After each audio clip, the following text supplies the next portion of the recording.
Hello everyone and welcome back to the Prince of Wales Virtual School. I'm here with Lloyd. Hello. And I'm here with Reese. Hello. We are very excited this morning because we have a very special assembly in store for you. We have a very special guest joining us remotely today, and I can't wait to introduce you. Before we do introduce our special guest this morning, we have some exciting news for you. Hope the chick was born at 7:43 this morning. Hooray! Hey! Let's have a cheer, boys. Hope the Chick was born this morning, and you can check out the live webcam of Hope the Chick to see her there. Thank you for all the name suggestions that came in. It was great to see so many suggestions for names, and I'm sure we'll happy take some more suggestions coming through. Anyone else that's joining us this morning, do feel free to say hello in the comments box. It'd be great to see who's watching us. But we're going to cross live now because we have a very special visitor. Hello, Lily, who's watching us this morning. Hi, Lily. Hi. Thank you very much for joining us. We've got a very special friend of the school. Some of you may have recognised this person because she spent a week working with us recently, doing some volunteer work. But she's joined us this morning with a very special friend. Good morning, Laura. Good morning, everybody. I hope you're all well this morning. Welcome to the Prince of Wales Virtual School, and thank you for joining us for assembly today. I think you've got a very special guest with you. I have indeed. Yeah, this is the most important person. This is Phoebe, and she's a Harris Hawk. She's one of the 2 Harris Hawks we've got at Kingston Moor Animal Park, and we've also got a Indian Eagle Owl as well called Loki. Yeah, Phoebe's come to say hello to you this morning. Oh, so just to tell you a little. Oh. Thank you so much for joining us. Oh, well, she's very excited to be here. She's probably going to start chewing things. Yeah, just to tell you a little bit about her. So Harris Hawk, some of you might have seen them on documentaries and things, and if ever you've been to a falconry centre or a bird of prey centre, no doubt you've seen these because they're very popular. Harris Hawks come from South America, Central and South America originally. Oh, very nice. But Phoebe didn't. She was bred here. She was actually bred in Weymouth, so not far away at all. She's about 11 now, and I've been working with her for about 5 years. You might see she's doing something a bit strange, just to point that out. She keeps opening her mouth. Now, what she might do in a minute is bring up something called a cast or a pellet. She's obviously waited until we're on the camera to do that. But because what she eats meat which has sort of fluff or fur on it. Sometimes she has to bring that up. Every day she brings up a pellet of the stuff that she can't digest. So if she does bring that up suddenly, don't be frightened. It is normal, and she'll just put it on the floor, and then I'll pick it up a bit later. That's why she keeps making that gaping gesture with her mouth. But yeah, so Harris Hawks, they come from South America. They're a really, really special bird. There's a reason they're so popular, and that's because they're actually a pack hunting bird of prey, and one of the only pack hunting birds of prey that we know of. And they act just like a pack of wolves. They live in a group, a pack, and they're actually known as the wolves of the sky, amongst other things like bay-winged hawk or a dusky hawk. And they have something called a hierarchy. Now that means that they've got a different place in their group. They've got a different position. They all know their position in that group. Now, being a female, being a big girl like Phoebe is, she'd actually be in charge of her pack. And she would, thank you, Phoebe, and she would give out jobs for the rest of her pack. She would show them what they needed to do. So if they were going out hunting, she would be the one that sent out the youngsters and the smaller males. They would chase the food, things like rabbits, small birds, lizards and snakes as well. They'll have a go chasing lizards and snakes. And she would wait and watch the rest of her pack do the chasing, and then right at the end she would come down and actually help catch the prey, catch the food, and then share it out amongst the rest of the pack. So although she's in charge, it doesn't mean that she gets to eat everything by herself. She's very, very good with the fact that she'll share that out amongst the rest of her pack. If she's got a younger or a weaker member of her pack, she will make sure that they stay nice and strong, because when we work as a group, we're only as strong as our weakest member, and they know that, and so they make sure everyone's happy and healthy. So being a pack hunter and being a bit more cooperative, meaning that they like to work together, that's why they're so popular in captivity, in bird of prey centres, because being one of her main trainers, Phoebe sees me as a member of her pack. We work very nicely together. You can see she's quite comfortable. I think she's just spotted herself on the camera. And she trusts me, which is why she sat so nicely with me. She's used to working with me. She knows I've got the food. She knows that I'm going to look after her and keep her safe. But she's not domesticated. She's not like a dog or a cat. It's all based on trust and bond. I see we've got a first question from Mickey, and you're asking, how heavy is she? That's a really good question, because it's really important that we know their weight. So every day that we train her, we weigh her to make sure that, again, she's healthy and that she's going to be okay to fly. So yesterday, I haven't weighed her today yet. Yesterday, she weighed £2 and 1 ounce, which is a different kind of measurement that we usually use. We usually use kilograms and grams, but in falconry and when weighing birds of prey, we like to be quite particular, quite detailed with their weight. So she's £2 and 1 ounce, so just over a kilo. Good age to live to. The oldest one I know of actually lived to 43, but in the wild they wouldn't live that old. They would live to maybe 5, because there's so much that could go wrong out there in the wild. They might not find the food that they want, and it might get cold, or there's predators out there as well. Chloe's asking, what does she feel like to touch? She's very soft. She's got a lot of under feathers. She's got very, very soft under feathers. The top layer of feathers, they're her waterproof coat. So we've got to be very careful when we touch birds of prey. We try not to stroke them a lot, like cats and dogs. If we have to touch them, we do it for a short time and use the back of our hand, because they've got special oils on their feathers, which keeps them dry, keeps them warm. And keeps that nice shine on her feathers. I'll turn her around so you can have a little look. There you go. So she's got that white tail. You see that? It's a bit scruffy at the moment. She's got a lovely brown on her shoulder, light brown on her shoulder. Very dark front. And I'll try and get her to open her wings as well. There we go. Try not to move the camera too much. There you go. So she's actually got quite a big wingspan as well. Her wingspan is about 5 foot, which is quite surprising when it comes to birds of prey. Are her talons sharp? Yes, they are very sharp. She uses her talons to catch her prey. So a bird of prey is a bird that will catch their food using their feet. So things like eagles, hawks, falcons, owls, buzzards, harriers. Maybe you could try and make a list of all the types of birds of prey that you know of, and any particular ones. But their talons have to be very sharp, and the feet have to be very, very strong to be able to catch that food.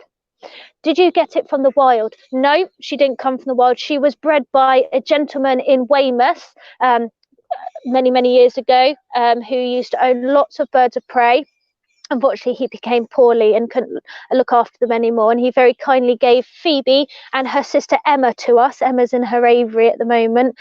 So they've been with the college for about 8 years now, I think, and I've been working with them for about 4 or 5 years, luckily, because they're absolutely lovely birds to work with.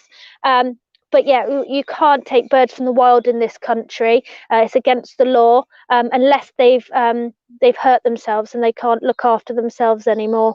And then you can ask to keep them and look after them as long as you know what you're doing.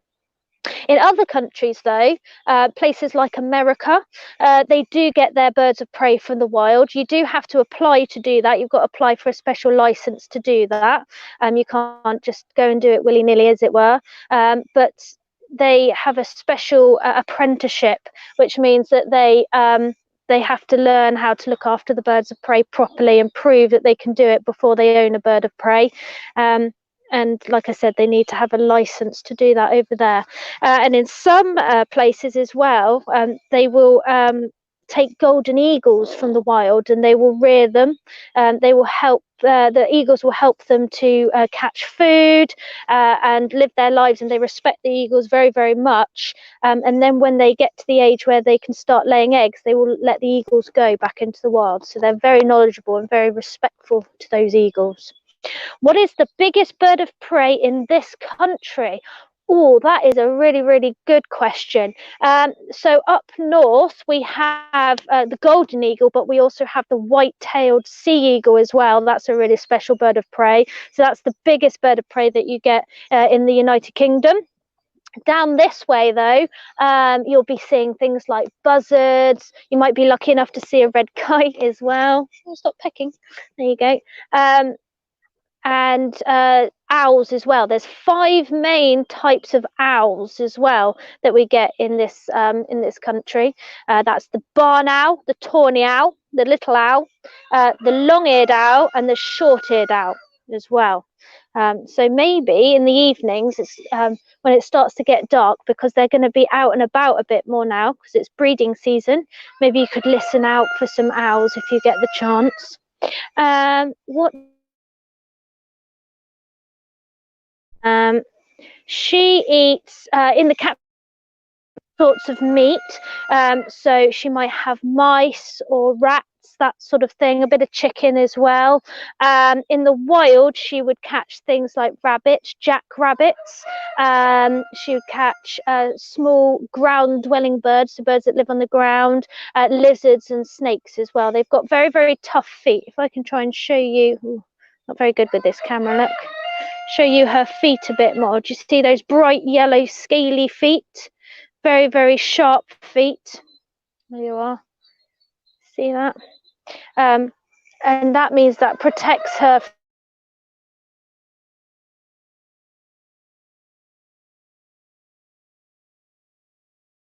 Oh, I think we've lost the feed there to Laura. But wasn't that fantastic to see the hawk live from Kingston Moorwood Manor Park? And we might have her back. Oh, hey, Laura, we're back. Sorry. There you go. Sorry. Yeah, I was just telling you about her feet. So her feet are protect her from the lizards and snakes that might try and bite her as well. How long do they live for? Good question. Again, in captivity, because they are protected from the elements and from we're always obviously feeding them and looking after them. They can live into the ripe old age of late 40s. In the wild, they don't live that long, maybe 5 or 6. But again, of course, they've got 5 or 6 years in the wild, flying free, compared to captivity. Obviously, we try and make them as comfortable and happy as possible. But, you know, it's weighing up those 2 different options. Do you like this job? Absolutely. Absolutely. I don't just work with birds of prey here. I work with lots of different animals at the park, the pigs and the sheep. Some of you have probably visited the park in the past as well. We've got wallabies, we've got baby wallabies, we've got joeys at the moment as well. We've just had some piglets born. Maybe I could send some pictures over to Mr Spracklen and he could show you of the baby piglets. We've got Rhea, all sorts here as well. So we're looking forward to opening again in the future, and maybe you could all come and visit us at some point. How big will she get? This is as big as she will get. She won't grow any bigger now. Being a female, she's much bigger than the males are, because she's got to be the strong one. She's got to carry the eggs and look after the youngsters and help hunt as well. With birds of prey, the males are usually the smaller ones, whereas with mammals, it's often the other way around. It's usually the males that are the bigger ones and the females are the smaller ones, but it's the other way around with birds of prey. How fast can she fly? So when she's flying, she can usually reach around 40 miles an hour. So fairly fast, but compared to something like a peregrine falcon, not that fast. They can reach nearly 300 miles an hour. Very, very, very quick birds. How big are her wings? So her wingspan, again, I'll try and open her wings for you, try and show them off a little bit. With birds, it's always surprising how big their wings actually are. Even something like a barn owl, when they open their wings right up, it's quite shocking how wide their wingspan is. Phoebe's wingspan is about 5 foot. So quite a width, so that allows her to glide through the air and use those lovely thermals, which are rising currents of hot air. If she was up in the sky, she'd be able to glide very, very nicely, and that stops her using too much energy. How old are they when they have eggs? Oh, that's a really, really good question. So it depends, really. Phoebe and Emma, they're 11 now, and they've never actually laid an egg. It looks like they've tried to make a nest before, but they haven't actually laid an egg before. Usually they start laying eggs when they're about 2-3 years old. So maybe in the future they might decide that they want to lay some eggs. We might get a male Harris hawk here as well too, and they could all live together as a pack. That would be a good idea. We could try and fly them all together as well. We've also got, I think I said at the beginning, we've also got Loki, our Indian or Bengal eagle owl, who lives here at the park as well. And he comes out occasionally. He's not as easygoing as Phoebe here. He would be a bit more fidgety, which is why I didn't bring him out to meet you today. I thought I'd bring Phoebe, who's a little bit more settled. What does it eat? She eats meat. She'll only eat meat. She doesn't eat veg or anything like that. She won't eat plants. She eats chicken, mice, rats, that sort of thing as well. So we've got a few people saying hello, so I'm just going to say a few shout outs to a few people. Good morning to Jessica and Joshua, who are enjoying this. Good morning from Lexi. Good morning from Molly. Hello from Sarah, who's watching. Thank you for joining us this morning. Thomas has been watching. Janet says that this is really cool. Lots of people saying hello this morning. Thank you very much for joining us. It's been wonderful to see Phoebe the hawk. We've got another question here. What is the smallest bird of prey? Oh, that's smallest bird of prey in the world. Well, that's a really good question. There's a pygmy falcon, African pygmy falcon. That's tiny, really, really small. In this country, we have things like kestrels, which are very small. We also have the merlin, which is a type of falcon, which is very, very small as well. And we've got hello from Lily, and it's wonderful to see so many people joining us. Laura, can I say a massive thank you for leading our assembly this morning? And thank you. Very special thank you to Phoebe. What a wonderful guest. She's been so well behaved. She has, yeah. You're going to get any treat for being so well behaved? Say that again. Is she going to get a treat for being so well behaved? Oh, absolutely. Yeah, definitely. We're going to go have a walk in the sun in a minute as well, aren't we, Phoebe? Thank you so very much. It's been wonderful to have you with us. Thank you, everyone, for watching. We'll be back at 4 o'clock with Today at Power. And don't forget, you can watch our live broadcasts from the Chick Cam. It's great to see so many people joining us. The Doubles are saying that they love visiting Kingston Morwood and Pop Park. Mrs. Thorpe and Phoebe are watching. Thank you for watching. Ethan is watching as well. So a big hello to everyone. We will see you again, everyone. Take care now. Bye-bye. Thank you. Bye.